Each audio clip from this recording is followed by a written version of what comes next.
이번 주제는 외국인에게 혜택을 주자고 주장하면서 정작 중국인이 한국을 점령하도록 도와주는 정치 집단을 한번 다뤄보고자 합니다. 자, 본론으로 들어가기 전에 우선 중국인한테 무비자 관광객을 통해서 정치 자금을 마련하는 시도가 계속 이어지고 있습니다. 저는 그러한 이유에서는 과거 암호화폐를 비롯한 중국으로부터 정치 자금을 마련하는 그 루트가 다 차단이 되었기 때문에 저는 관광객으로 정치 자금을 확보하려는 게 아닐까 싶기도 하고, 그리고 김문수 노동부 장관이 갑자기 대선 주자로 급부상하게 된 것은 바로 중국인들이 실업급여로 정치 자금을 제공하려는 그 시도가 있기 때문에 저는 그 실업급여로 정치 자금을 마련하기 위해서 김문수를 하수인으로 만들어내는 그 친중 집단의 행보가 잘 아니었을까 생각이 듭니다. 자, 우선 본론으로 들어가서 지금 중국 정부가 화교 자본을 이용해서 1대1로 사업을까지 벌이고 있습니다. 그러면서 이 화교 자본이 동남아 경제를 전부 다 장악을 하게 했죠.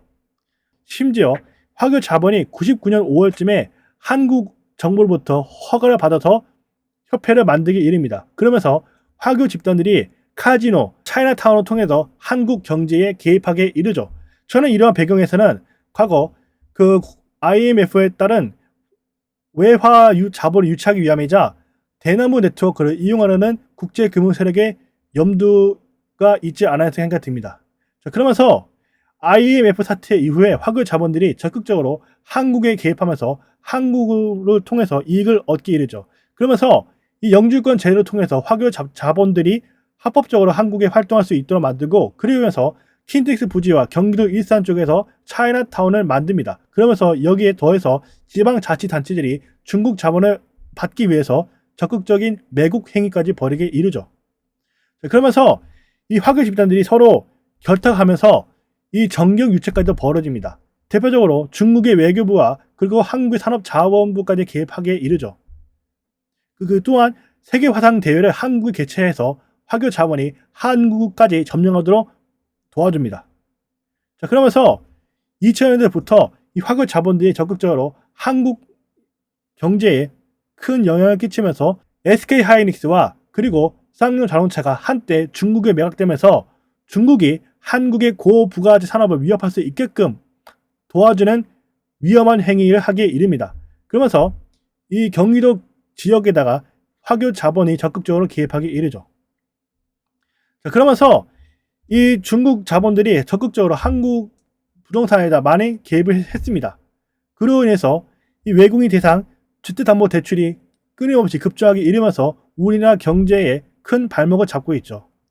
자, 그러면서 이 중국인들이 적극적으로 한국의 부동산을 외국 은행까지 동원해서 마구잡이로 사들이고 있습니다. 그로 인해서 우리나라 부동산의 주권이, 그리고 우리나라가 부동산을 저렴하게 구매할 수 있는 좋은 기회가 많이 사라지고 있죠. 그러면서 이 검은머리 외국인들이 중국인들이 하는 방식을 이용해서 자산을 매입하고 있습니다. 그러면서 이 원희룡 장관이 국회의원 시절 때 영주권 투표권을 발휘해서 중국인들이 적극적으로 한국 정치에 영향을 끼칩니다.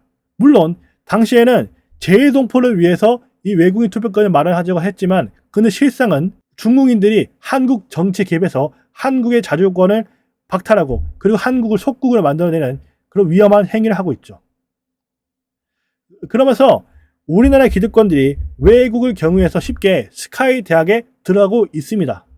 그러면서 우리나라 대학들도 이 외국인 전형을 통해서 외국인들이 쉽게 한국 대학에 들어갈 수 있게끔 만들어내고 있죠. 특히 이 의료에 속하는 의학과 특별 전형이 대폭 늘어났다는 점입니다. 그로 인해서 정원 규모를 배제한 전형에서 4명 중 3명이 외국인 대학생으로 가득 차게 되었고, 심지어 급증하고 있습니다.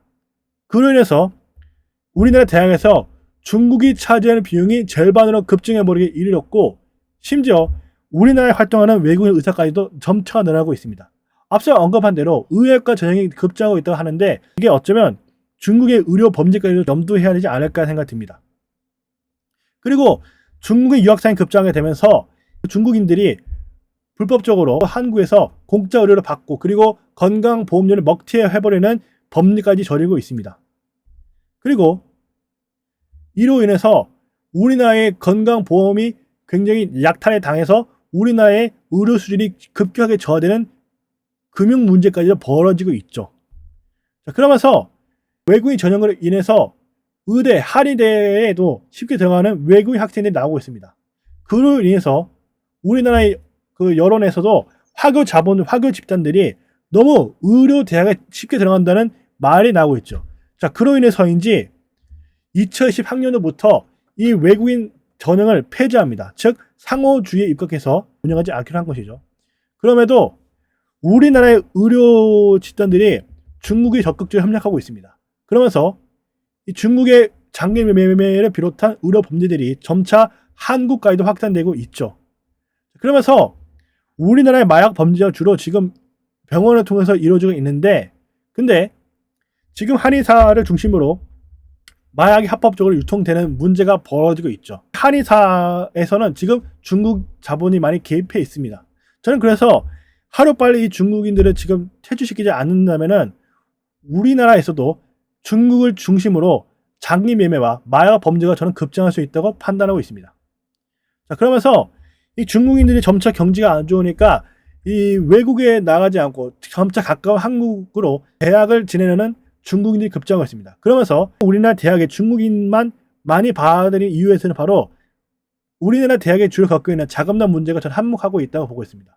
그리고 중국인들이 한국 대학에서 핵심 기술을 유출해서 한국의 산업을 무너뜨리는 위험한 행위를 하고 있죠. 그 사이에 학점을 취득해도 국적을 쉽게 얻을 수 있는 그 법안에 김경지 의원이 한때 발의했었습니다. 근데 이 의원도 중국이 협력한 매국노였죠. 자, 그러면서 이 화교 자본들이 서로 결탁하고 또한 화교들끼리 뭉쳐서 우리나라 경제를 독점하려는 위험한 집단으로 형성될 준비를 하고 있습니다. 그러면서 이 중국의 정치상무위원이 화교하고 직접 결탁하고 있죠. 그러면서 비밀경찰을 운영했다고 의심이 받는 왕하이진도 이 중국의 화교 자본을 이용해서 한국을 점령을 했었습니다. 그러면서 이 왕하이진은 중국의 정치회의에도 참가할 정도로 중국을 위한 간첩이었다고 해야 되겠죠. 자, 그러면서 이 왕하이진이 중국의 CCTV와 그리고 한국의 국회의장당에도 가까웠다는 점을 우리가 알 수 있습니다. 그만큼 중국의 정치 공작에 하수연이 아니었을 생각이 듭니다. 자, 그러면서 한국의 핵심 산업에 있는 경산도에서 지금까지도 중국의 화교 자본들이 끊임없이 점령하는 시도를 계속 벌이고 있습니다. 그러면서 이 중국이 계속해서 화교 협회를 이용해서 한국을 점령하는 시도를 벌이고 있습니다. 또한 그러면서 다이빙 대사가 중국 대동포와 화교 집단을 만났는데 당시에 조국 통일에서 어쩌면 좁은 범위에서는 하나의 중국이자 넓은 범위에서는 통일 전선 전략을 저는 대놓고 말했다고 보고 있습니다. 또한 여기에 협력했던 화교협회는 아주 뿌리 깊은 친중국 단체이기도 하죠. 자, 그러면서 이 정보다 공무원들이 7년 전에 중국의 정보를 포섭해서 한국의 기밀 정보를 누출시키는 매국노 행위를 했었습니다. 그로 인해서 우리나라의 슈미트까지도 위협받기 이르렀죠. 그러면서 우리나라 경찰이 96년도부터 중국 경찰에 협력하고 있는데, 근데 중국은 전 세계에도 비밀 경찰을 운영해서 각국의 치안을 무너뜨리고 각국의 산업 패권을 중국이 가져갈 수 있도록 위험한 행위를 벌이고 있습니다. 그러면서 끊임없이 한국 경찰은 중국하고 협력하는데, 문제는 중국 경찰은 중국 정부와 함께 중국의 범죄 조직인 삼합회하고 협력하고 있다는 점입니다. 그리고 이 중국 경찰 삼합회 커넥션에서 가장 대표적인 사례가 바로 우리나라 경찰과 버니썬이 협력했었던 그런 대표적인 전기 유착 사건이 있었죠. 그러면서 2000년대부터 그 국제범죄 조직들이 한국에 개입하면서 우리나라의 중국 범죄 조직들이 강남에다 대놓고 마약 음료를 판매하는 지경에 이릅니다. 그러면서 중국 공안은 중국의 범죄 조직들이 한국의 국경을 침범해도 중국의 범죄 조직을 감싸 안으면서 이 공조 요청을 대놓고 무시하고 있고, 그러면서 중국인들이 불법적으로 군사 항복을 차량하는 지경에 이릅니다. 자, 그러면서 중국이 환대받아서 우리나라를 팔아넘기는 매국노까지 나오고 있죠. 물론 이 중국이 통일 전선을 이용해서 우리나라 말고도 다른 나라에서도 중국의 게임에 넘어가서 중국을 위해서 자국을 망치는 그런 매국노가 있긴 합니다. 저는 이러한 통일 전선 전략에서는 어쩌면 과거에 있었던 분할 통치, 디바이드 앤 룰, 그리고 세포위, 그 대항해 시대에서의 노예 무역에 속했었던 화교, 로히앙 쪽, 남아프리카 인들을 이용해 한 인종 전략을 이용하지 하고 있지 않을까 생각이 듭니다. 자, 아무튼 끝까지 시청해주셔서 감사합니다. 여러분의 후원을 기다리도록 하겠습니다.